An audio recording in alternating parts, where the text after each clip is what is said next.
दर्शक महानुभावहरू 11 महिनाकी नाबालिकालाई यस्तो के भयो? सँग पैसा एक रुपैयाँ छैन, के पैसा लगेर जाने। मेरो छोरी बचाइदिनुस् भन्दै आमा आइन मिडियामा आमाको यो चित्कार सुन्दा आँखै रसायो। के गरी बचाइदिनुस् प्लिज, देश विदेशबाट मेरो छोरीलाई।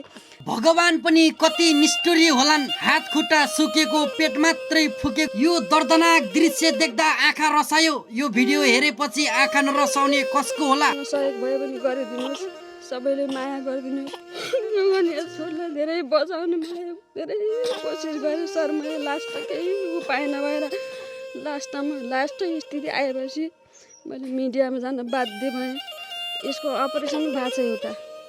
दिल्लीमा के भन्यो, कति पैसा लाग्छ भन्ने कुरा भयो? दिल्लीमा सर यसलाई त 60 लाख रुपियाँ मात्रै, यसको मात्रै सर्जरी मात्रै भनेको छ। सम्पूर्णमा नमस्कार, म जय ओली। यति बेला भने बबई गाउँपालिका वडा नम्बर 2 रातामाटामा आइपुगेको छु। यो भिडियोलाई जति सक्दो सेयर गरिदिनु होला, धेरै मासम्म पुर्याइदिनु होला। यस्तो दुःखको खबर ल्याएर आउँदैछु कि हेर्नुहोस् त, 11 महिनाको यति सानी नानीलाई यति ठुलो भयानक रोग लागेको रहेछ। आर्थिक अवस्थाले कमजोर यो परिवारले यो छोरी बचाउनको लागि अपिल गरिरहेको छ। हो, यो छोरी बचाउनको लागि तपाईहरूले सबैले सहयोग गरिदिनु होला, सकेको सहयोग गरिदिनु होला। सर्वप्रथम म आज उहाँहरूसँग कुराकानी गर्दैछु। नानीलाई के रोग लागेको रहेछ, के भयो, कहाँ लग्नु भयो, कति खर्च लाग्छ, सबै विस्तृत विवरण तपाईँहरूको सामुन्यमा राख्नेछौँ। नमस्कार हजुर। नमस्कार, मेरो नाम कुन्ती खत्री। हजुरको छोरीको नाम के हो? यसको नाम ऋतु खत्री। नानी कति वर्षको भएन अहिले? यो अहिले 11 महिना भयो। 11 महिना कि भएन है? हजुर। अनि अहिले चाहिँ नानीलाई के रोग लागेको रहेछ? हजुरहरूले कहाँ लग्नु भयो, कति महिनादेखि यस्तो देखा पर्यो?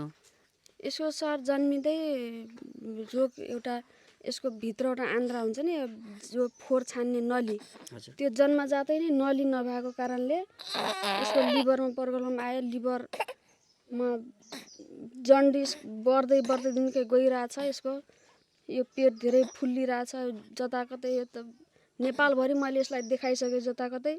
काठमाडौँ केएमसीबाट चण्डीगढ विजयमा रिफर गरिदियो, त्यहाँ पनि धेरै हामीले यसको अपरेसन भएको छ एउटा। यसको अपरेसन भयो, यो अपरेसनले काम गरेन। अपरेसनले काम नगरेपछि हामीले जति सक्दो गरिसक्यौँ। हामीले अब यहाँ गर्न सक्दैनौँ भनेर उहाँबाट रिफर गरेर दिल्ली पठाइदिनु भएको छ। दिल्ली लग्नको लागि मसँग पैसा एक रुपैयाँ छैन, के पैसा लगेर जाने।